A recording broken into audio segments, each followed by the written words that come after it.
Now, there'll be plenty more lefties losing at content with my next guest, and it seems Donald Trump's youngest son, Barron, has been influencing his father's decision to tap into the Gen Z market by speaking with popular influencers, comics and podcasters, including Andrew Schultz. They sat down for a wide-ranging chat last week, covered some big issues, but they also covered some funny stuff too. Here, Donald Trump talks about how he comes up with nicknames. I'm good with names, you know. You are. You're very good with names. I mean, Pocahontas. Yeah.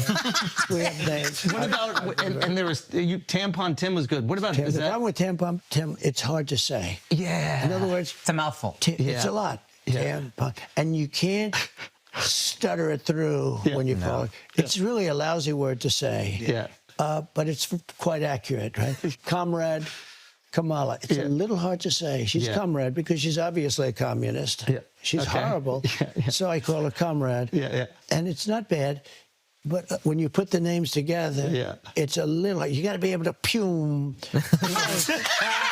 No, you got to be able to put it out there. Let's bring in my second favourite Texan of all time, the host of Prime Time with Alex Stein on Blaze TV. Alex Stein, Trump is made for these chats. He is genuinely funny, something he's really not given a great deal of credit for. And he seems authentic, very different to what we saw from Kamala on the Call Her Daddy podcast she did last week, or even when she appears with Stephen Colbert or Howard Stern. Big difference between the two. Yeah, 100%. I mean, Donald Trump is probably the best comedian right now in America, him or Shane Gillis.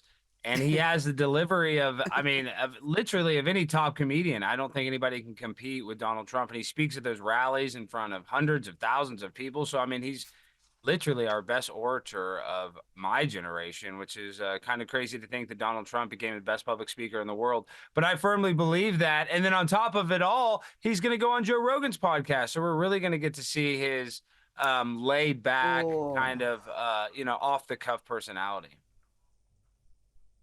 Well, this is huge. And for people who don't understand the Joe Rogan phenomenon and the massive, massive reach he has and the type of audience he has, Alex, because it's not just conservatives or right-leaning people. Joe Rogan was a big Bernie Sanders fan for the longest time. The whole COVID craziness seemed to red pill him a little bit, but he's got a very diverse audience, a massive audience, and Trump appearing on that program, I think, is going to be significant.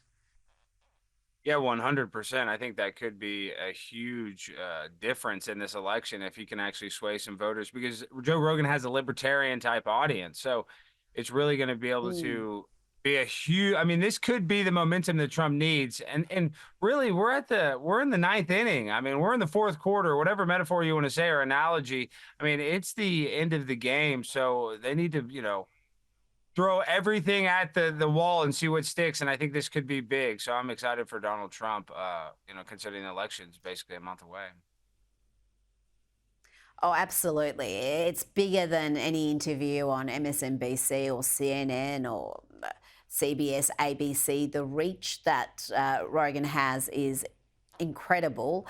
Now, things aren't going particularly well for Kamala Harris. Not only is Saturday Night Live finally mocking her, and some of their skits, I've got to say, have been pretty good, but even the young kids are having a go. Hey, Jenny, did you do your chores today? Well, I grew up in a middle-class family. My mom, she was Indian, and I grew up in a middle-class family, and we are proud of our generation, and we all had small little towns, and we all grew up having small shops. Jenny, did you finish your schoolwork yet? Well, I grew up in a middle-class family, and we had small businesses. We had small businesses. It was great. Jenny, I thought I told you to take out the dog.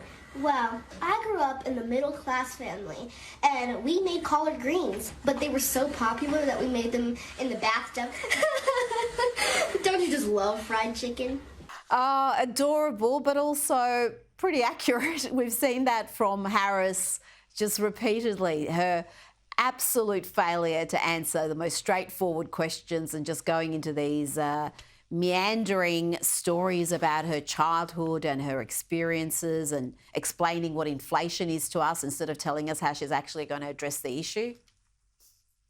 Yeah, and she says she lived in a middle-class family, yet she, her whole adolescence was basically in Berkeley, California, or Canada, which is a very nice place.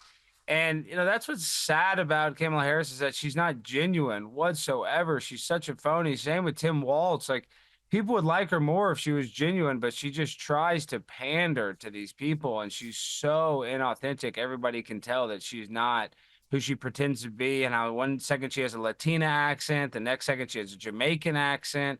I mean, she's almost like a stand-up comedian at this point, doing just impressions of different cultures. Yes, but we're laughing at her, not with her. There's a difference there. Now, another woman who has been talked about as a future presidential candidate, Michigan Governor Gretchen Whitmer, has caused outrage after participating in this weirdness.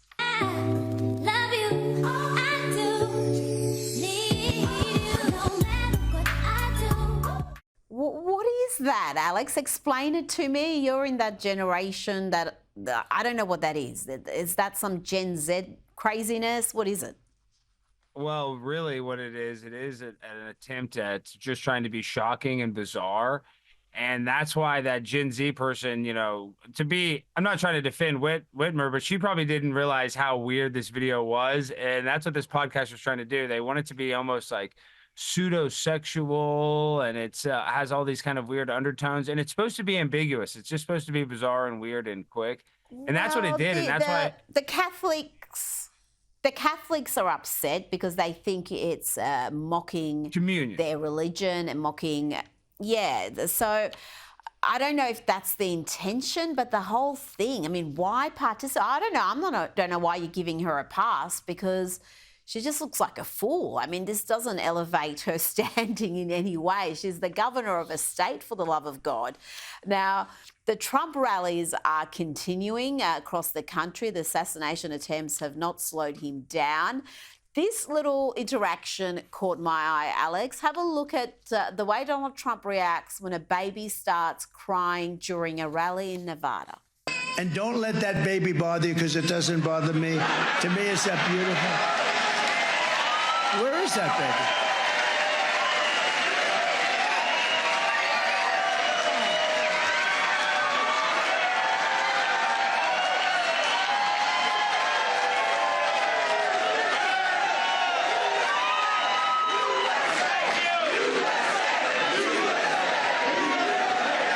That's a good-looking baby. Don't worry about it, Mom. It doesn't bother me. You know what it means? Happy, youthful, beautiful baby, perfect baby. Alex, I had a look at some of the comments under that video, and it was mainly just women who were very impressed that he didn't get annoyed with a crying baby during a speech and the interruption. What do you reckon about that? Those little insights, I think, can be very valuable in telling you about a person. Yeah, 100%. I mean, Donald Trump would be a dream grandfather to have, and obviously he likes children. He has a bunch of children, so it's proof that he's the opposite of Kamala Harris, who wants to be able to abort every single baby, basically up until birth. Donald Trump actually loves little babies and wants to protect them, so I think the proof is in the pudding. Now, the pro-biological reality sportswear brand XXXY Athletics has released an ad absolutely blasting Nike over its refusal to stand by women and women's sport, to protect it from the radical gender ideology that sees males identifying as women competing against women. Have a look. Dear Nike. Dear Nike, why won't you stand up for me? Why won't you stand up for me? Why won't you? Why do you claim to support women and girls? Yet when we need you most, you remain silent. Today, males are claiming our identity, our sports, our spaces. Men and boys are stealing opportunities, medals, trophies, and our future. It is not fair or just. In fact, it's often dangerous. Yet you refuse to use your platform to stand up. You say you're for social justice and progress. So why do you allow men's rights to come before ours? See, with a big platform Comes an even bigger responsibility. you have a chance to do the right thing, not just do the easy thing. Alex, they're absolutely right. Nike has been very active politically. It's taken a stand on a bunch of political issues, from BLM to burqas. It has used Dylan Mulvaney to advertise its female clothing range. So it's definitely taken a position on this issue. It just hasn't taken a position that supports biological girls and women. Well, you know, I hate to say it, Rita, but I actually side with Nike on this here in America because I like transgenders in women's sports because I can gamble on them and I can win money like Leah Thomas. I mean, I'm basically very Alex. wealthy now. We can. They give us odds here in Las Vegas. I've won more money on these transgenders in women's sports than any of the women that could ever do. So I don't want to outlaw it personally, but I can understand why those women are affected, and I'm very empathetic to them. You are thinking of only yourself. But you're right, there won't be too many women in women's sport if we let the men participate, because there's a reason why we've got the different categories. How important is that issue? I said it is one that some in the feminist movement are talking about. Obviously, it's not up there with inflation or illegal immigration, crime. But is it something that's been talked about in the lead up to the election? Yeah, no, it actually is a really big issue. And then San Jose State women's volleyball team, there's been colleges forfeiting games against them because they have a transgender athlete. So it's just encouraging more transgenders to maybe transition their sex to get a competitive advantage. And sports in America is one thing that people actually care about. People care more about sports than they do politics. So it is a big issue. But the only thing is, I don't know if it's as big an issue as abortion or, you know, the economy, but 100% it's an issue that gets talked about a lot, especially in the media. Thank you, Alex Stein. Thank you, Rita.